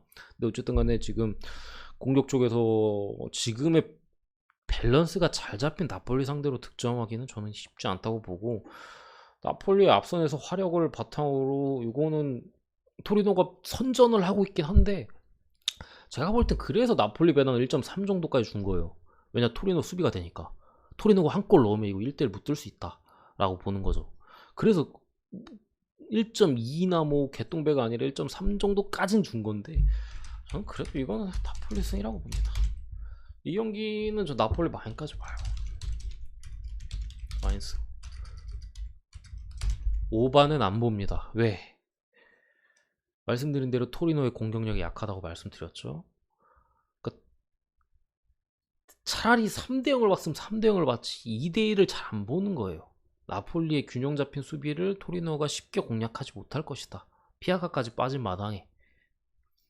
그렇기 때문에 2대0 가능성이나 뭐 오바가 나면 3대0, 나폴리가 3골 이상을 넣어야 오바가 나올 거라고 저는 보기 때문에 오바 갈 바에 나폴리 많이 찍는 게 낫다고 보는 건데, 뭐 어쨌든 간에 오바는 안 적을게요. 오바 보긴 합니다만 마인이 낫다고 보는 거예요. 어쨌든 이렇게 보는데, 변수는 딱 하나예요. 나폴리가 가끔 사고를 치는 게, 그거 딱 하나 걸리는 게 걸리고, 또 하나 더 있다. 상대 전적에서 무승부가 많아요. 그러니까 나폴리 홈에서 토리노 상대로 최근에 1승 3무예요. 3무? 이것 빼고는 사실상 큰 변수가 없어요. 그냥 상대 전적이나 나폴리 옛날부터 이어준 가끔씩 사고 치는 거, 이런 거 말고는, 그리고 뭐 세리에가 워낙 그 주작 같은 일이 많이 일어나잖아요. 이거 말고는 그냥 지금 전력 자체로 보면은 저는 변수가 없는 경기라고 보고 있습니다. 바로 넘어갈게요. 이거 전력 볼 것도 없어요. 나폴리 3선 자원들이 뭐 파비안 루이스 이런 애들 너무 잘하고 있고 볼 게 없어요 그냥. 그 다음 경기 비아레알 대 오사수나. 이 경기도 결과가 저는 상당히 궁금한데, 그러니까 비아레알 같은 경우가 뒤늦게 시동 걸고 있어요. 그러니까 초반에는 계속 비아레알 계속 그랬잖아요. 근데 그게 결코 승점을, 물론 이기지 못하면서 좀 아쉽다, 뭐 비아레알 망했다 뭐 이런 소리 들었는데, 좀 오니까 엄청난 수비력을 바탕으로 ML의 축구가 나오고 있죠. 이번 시즌 3골밖에 실점을 안 했어, 리그에서. 그러니까 압도적으로 라리가 최소 실점 팀이고, 오사수나가 지금 5위예요. 오사수나가 5위. 말도 안 되는 지금 순위를 기록하고 있는데, 그 이면에는 일정이 너무 좋았다. 뭐 순위만 놓고 보면 와, 오사수나 5위 뭐야 하실 텐데, 경기를 보면 막 엄청 잘하지도 않아요. 근데 어떻게 놓고 해가지고 승점을 땁니다. 특히 지금 원정 3연승이에요. 원정 3연승 오사수나. 근데 상대 팀들을 잘 들여다보면요, 첫 경기 에스파뇰, 셀타비고, 카디스. 이거 적어드려야겠다. 이번 시즌 오사수나의 상대 팀들 처음부터 에스파뇰, 셀타비고, 카디스, 발렌시아, 알바베스, 베티스, 마요르카, 라요. 제 기준에 강팀 없습니다. 여기 제 기준에 요 중에 강팀이 없어요. 그러니까 초반 일정이 너무 좋았다. 어떻게 보면 뭐 오사수나가 5위 할 만도 했다. 사실 여기서 발렌시아랑 베티스 말고는 오사수나가 전승을 거뒀다 해도 저는 놀랍지 않아요. 그러니까 오사수나가 전승을 거둔 게 놀랄 뿐이지. 아니 어떻게 개개인적으로 딱 보잖아요. 발렌시아랑 베티스 지어놓고 오사수나 대 에스파뇰, 오사수나가 이겨도 이상하지 않죠. 셀타 대 오사 마찬가지죠. 카디스 마찬가지, 알라베스 마찬가지, 마요르카 마찬가지. 라요 오사수나의 홈이었습니다. 그리고 뭐 두 팀 다 좀 경기력은 별로였는데 극장골로 이겼어요. 어쨌든 그렇기 때문에 일정 면에서 상당히 괜찮았던 오사수나고, 비아레알은 슬슬 올라오고 있어요. 홈에서 2연승을 기록 중이고, 지금 비아레알이 보여주는 경기력이나 수비력에 비해서 저는 지금 위치한 비아레알의 순위가 상당히 낮다고 생각하기 때문에, 더군다나 오사수나가 초반 일정을 바탕으로 높은 순위를 기록했다. 그럼 뭐냐? 시즌이 갈수록 일정은 평등하니까 비슷해지고 결국 내려온다. 그 경기의 시작이 여기라고 봅니다. 비아레알 승.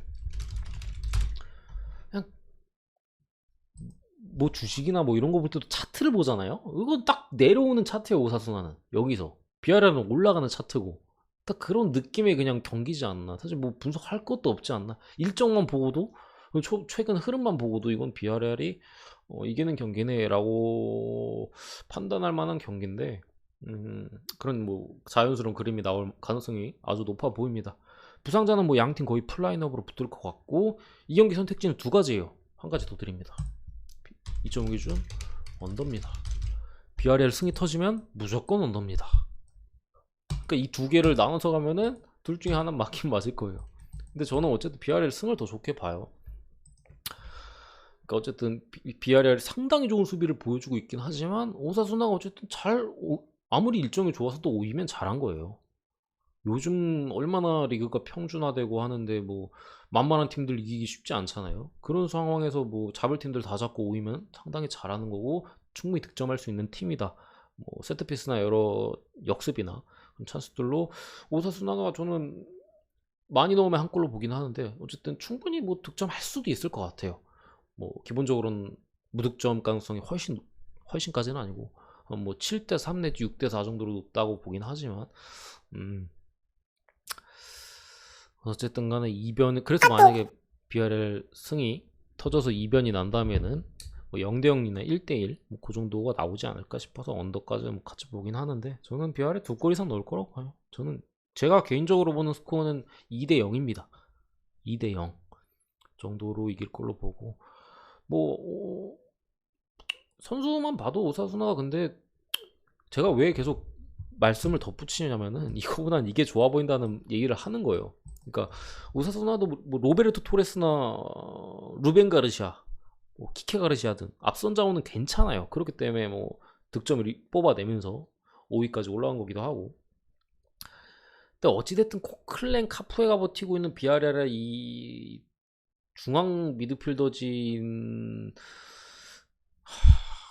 뚫긴 쉽지 않을 거예요. 포백 보호 능력이 상당히 좋고, 뭐 코클랭이나 카푸에나 한때 뭐 한 이름 날렸던 뭐 수비형 미드필더잖아. 코클랭 아스날에서 한참 반짝했고, 카푸에도 프랑스 리그에서 뭐 하면서 국대까지 갔었고, 어쨌든 간에 또 비아레알이 또 승을 가능성이 높은 게, 본머스에서 사실 단주마라는 애를 데려왔어요. 이번 시즌에. 본머스 지난 그 2부 리그의 애를 데려온 거예요. 그러니까 처음 얘 데려올 때만 해도 비아레알 팬들이 뭔 2부 리그 애를 데려오냐 뭐 얘기했는데, 얘 주전이에요 지금. 그 성장세가 미쳤어요. 득점도 쏠쏠하게 뽑아주고 있고, 무튼 이 경기 앞선에 알카세르까지 나올 것 같고, 오사수나가 또 아까 일정 말씀드리면서 말씀 못 드린 것 같은데, 그 베티스나 발렌시아전 두 경기 졌습니다. 그나마 질만한 팀들한테 다 졌어요. 그러니까 오사수나 이길만 한데? 라는 팀들은 대부분 이겼는데, 베티스, 발렌시아는 그래도 좀 하잖아. 오사수나 다 졌어요. 실점도 많이 하면서 졌어요 그냥. 그렇기 때문에 이게 오버가 나도 저는 비아레알에 다득점을 하면서 이겨도 저는 이상하지 않다고 보는 거예요. 그래서 승 쪽을 더 추천드리는 거기도 하고. 어쨌든 이 정도 말씀드리고 넘어갈게요. 할 말 다 했다. 또 빅매치네. 유벤투스 대 에이스 로마. 유벤투스가 초반에 주춤하더니 좀 살아났어요. 3승 2무 2패로 홈에서 1승 1무 1패 7위. 로마 5승 2패 원정에서 1승 2패로 4위. 이런 말이 있어요. 세리에는. 세리에 빅매치는 모르겠으면 오바를 가라. 저도 솔직히 어제 라치오 인터밀란도 그렇고 보통 빅매치 세리에서 뭐 7공주 옛날 7공주 뭐 간의 대결 나오고 어렵다 싶으면은 피오렌티나 경기 아니고서는 그냥 묻지마 오바 깝니다. 분석도 안 하고 갈 때도 있어요. 심지어 거의 다 들어와요 진짜로. 근데 이 경기는 쎄해요. 일단 유벤투스에서 모라타 빠지는 모라타가 출전 가능성이 낮아요. 그러니까 복귀는 했다고 하는데 뭐 이제 막 그 훈련에 참가하는 수준이어서 선발로 뛸 만한 몸 상태가 안 되는 것 같고 디발라 빠집니다. 참고로 미드필더 자원인 라비오도 코로나. 믿을 거는 이제 앞선에서는 뭐 키에사나 모이스킨 아니면 뭐 이런 중앙 쪽에 로카텔리가 워낙 좋긴 하죠. 뭐 이 정도고 로마도 에이브람 앞 공격 쪽에 뭐 경미한 부상으로 선발 가능성이 낮다는 게 현재 여론이에요. 반반 정도 보거나 아니면 그냥 벤치 들어가 뭐 반반 정도 보는 것 같아요. 어쨌든 간에 이제 에이브람이 벤치로 내려가면은 쇼무로도 프란네가 선발일 텐데 믿을 만한 자원 아니에요. 믿을 만한 자원 아니고 로마 감독이 어쨌든 수비 전술이 일가견이니 무리뉴고 유벤투스는 알레그리예요. 그러니까 두 감독의 전술 대결로 결국엔 이어질 가능성이 높아 보이는데 그래서 묻지마 오바가게는 좀 무서워요. 어려워요.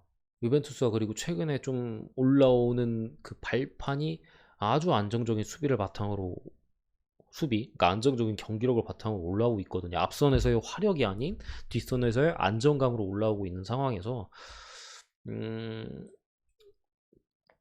로마도 이거 에이브람 없는데 닥치고 공격할 가능성이 저는 전혀 없다고 생각해요. 특히나 감독이 무리뉴인데 그러니까 뒤쪽을 이제 뭐 키에사 같은 선수들이 이제 주시하면서 수비를 우선시하고 분명히 로마에는 이제 앞선의 자원들이 충분히 득점할 자원들이 있으니까 뭐 에이브람 빠져도 뭐 베레투 요즘 너무 좋고 뭐 펠레그르니 있고 미키타리안 충분히 공격 포인트 올려줄 수 있는 자원이고 뭐 하니까요. 그런 식으로 경기를 할 걸로 보기 때문에 많은 골이 의외로 배당은 오버가 그냥 정배 1.5대 정배인데 의외로 언더 가능성이 배당 대비 높은 경기지 않을까 싶고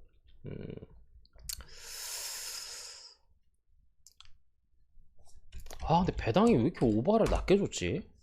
오버가 너무 정배인데 제 생각에 유벤투스가 먼저 넣잖아요? 선제골 넣는다? 그냥 그대로 1대0 1대0 끝날 가능성이 상당히 높아요. 아니면 1대1 무승부 뜨거나 아니면 뭐 2대0이 되거나 그러니까 그럴 가능성이 높고 로마가 먼저 넣어도 오바가 나올 것 같진 않은데 이게 왜 배당이 오바가 정배인지 저는 두 팀의 어쨌든 그 이름값 때문인가? 그래서 오바를 너무 핵정배를 줬나? 그 알레그리니가 AC 밀란전 홈에서 1대1로 비긴 경기 끝나고 이런 말을 했어요. 그때 인터뷰 당시 내가 못해서 비겼다. 더 많은 수비수를 넣어서 잠궜어야 했다. 아무튼 지금 유벤투스 컨셉 자체가 약팀과의 화력전을 펼쳐도 당연히 유벤투스 그래도 유벤투스인데 그러니까 할 만한 그런 약팀과의 대결을 제외하면은 수비 쪽에 먼저 무게감을 두고 경기를 해요. 그렇기 때문에 이 경기도 로마의 공격력이라면 유벤투스는 이 경기 나설 때 수비가 우선일 거예요. 당연하죠. 왜? 모라타 지금 뭐 몸 상태 애매하지. 디발라 빠졌지. 앞선 자원이 빠졌잖아요. 지금 그리고 유벤투스 자랑할 수 있는 건 수비, 안정된 수비고. 그럼 자기들이 잘하는 부분을 더 안정적으로 하면서 한 골 넣고 이기거나 한 골 넣고 잠궈서 이기거나 아니 뭐 한 골 넣고 잠궜다가 역습이라서 2대0으로 이기거나 뭐 그런 식의 경기 운영을 당연히 할 걸로 보는데 더군다나 이제 로마 같은 경우 이제 베르투가 측면 쪽에서 많이 올라오는데 그쪽 뒷공간도 많이 노출이 되고 중앙 쪽에서도 뒤가 약해요. 그렇기 때문에 유벤투스가 충분히 수비적으로 운영하면서 뒤를 칠 수 있는 상황이거든요. 그렇기 때문에 무리뉴도 자신의 팀의 약점을 알고 유벤투스가 그렇게 나올 거를 예측할 것 같아요. 제가 볼 때는. 그래서 로마도 그렇게 공격적으로 나서지 않을 가능성이 높다고 보고 있고요. 저는. 그래서 이거는 저는 2.5개 좀 언더 보고요. 개인적으로 무승부 봅니다. 무승부를 보기 때문에 예수 뭐 프렘 1대1 봐요. 1대1. 그러니까 유벤투스가 최근 살아나고 있다고는 하나 아직 지금 또 결장자도 있잖아요. 디발라랑 모라타 못 나오는 상황이 얘네 있었으면 유벤투스 승 쪽을 가닥을 잡았을 거예요. 근데 어쨌든 간에 1대1로 보기는 하는데 이 경기도 좀 어려워요. 왜 어렵냐, 그러니까 양쪽의 공격 자원에서의 어떤 결장도 있고, 그렇다고 원더로 뭐 주력 배팅하기에는 좀 부담스럽잖아요. 아무리 그래도 이 두 매치고 세리의 빅매치는 오바라는 게 그냥 학계의 정설인데, 그런 상황에서 음, 상대 전적이 로마가 유벤투스 밥이에요. 10판 하면 9판 이상을 이깁니다. 유벤투스가 로마한테. 그렇기 때문에 조금 이 부분에서 걸리는 게 있어요. 상대 전적만 아니었어도 저는 그냥 편하게 로마 프렘 봤을 것 같긴 한데, 상대 전적에서 걸린 부분이 있다. 이것도 세리의 빅매치는 오바잖아 라는 그런 너무 당연한 거에 좀 걸리는 부분이 있지만, 어쨌든 저는 오늘 요 경기만큼 이렇게 보겠습니다. 이렇게 보고 넘어가고, 마지막 경기 바르셀로나 대 발렌시아. 이거는 바르셀로나를 뭔 이런 개똥배를 줬죠? 뭐 바르셀로나가 지금 안수 파티 이런 애들이 복귀했어요. 복귀해가지고 지금 교체로 3경기 뛰면서 선발로 나올 수 있는 몸 상태까지 폼을 올렸고, 근데 제 생각에 바르셀로나는 패들이 복귀하기 전까지 건들면 안 돼요. 바르샤는 패드리 정도 복귀하고 하면은 바르샤가 다시 조금 올라올 가능성이 높다고 봐요. 근데 어쨌든 오늘 경기 뭐 알바도 이제 컨디션 올라왔다고, 뭐 수비 쪽에 랑글레도 뭐 그렇다 하고, 안수파티 이제 3경기 교체로 나오면서 몸 좀 풀었고, 아구에로까지 이제 부상 복귀했거든요. 그런 상황에서 이제 좀 배당을 낮게 준 것 같은데, 발렌시아도 이제 막시 고메즈가 경고 누적으로 못 났었나? 그래가지고 출전 경기에서 이제 돌아오고, 막시 고메즈 같은 경우는 또 바르샤 킬러예요. 경기당 거의 뭐 바르샤 상대로 상당한 득점을 올리고 있는 상황에서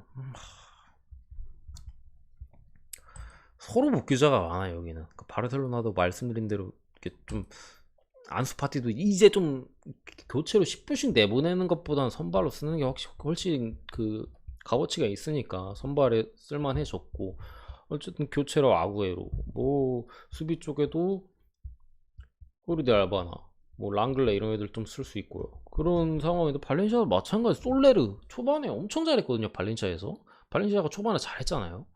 그때 당시 솔레르가 계속 골 넣고 어시스트 올리고 있는데 복귀합니다. 거기에 이제 또 누구야? 솔레르랑 가야까지 복귀하기 때문에 뭐 발렌시아 또 이제 출전 정지에서 막시 고메즈 나오는 것도 있고,